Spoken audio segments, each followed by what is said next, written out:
I think one of the things the UN needs to understand is that it's all very well being critical of governments, but the idea is what we need is solutions to these types of matters, and this is fairly intractable because, you know, we have ASIO who have done security assessments on these people.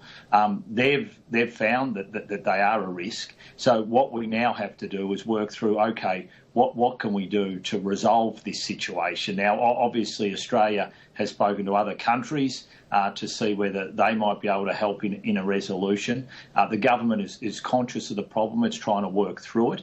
And I think what we really would like to see from the UN is a bit of constructive dialogue on ways that they see that these types of situations can be resolved, because at the moment, and this is a dilemma which both governments have faced in recent years, is that we've got a very difficult situation to deal with. You've got genuine refugees, but who also are a threat to national security, and what we need to be doing is coming up with ways to go forward on this issue, and that's where I'd like to see the UN play a constructive role rather than just harp and criticise. It's clear that the Abbott government thinks very little of human rights and of the UN and their role in trying to uphold them.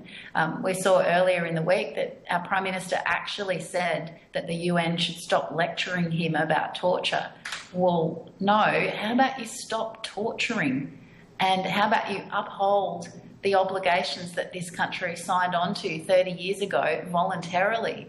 I mean, look, we just continue to reach a new low every time Tony Abbott blunders into a new policy area.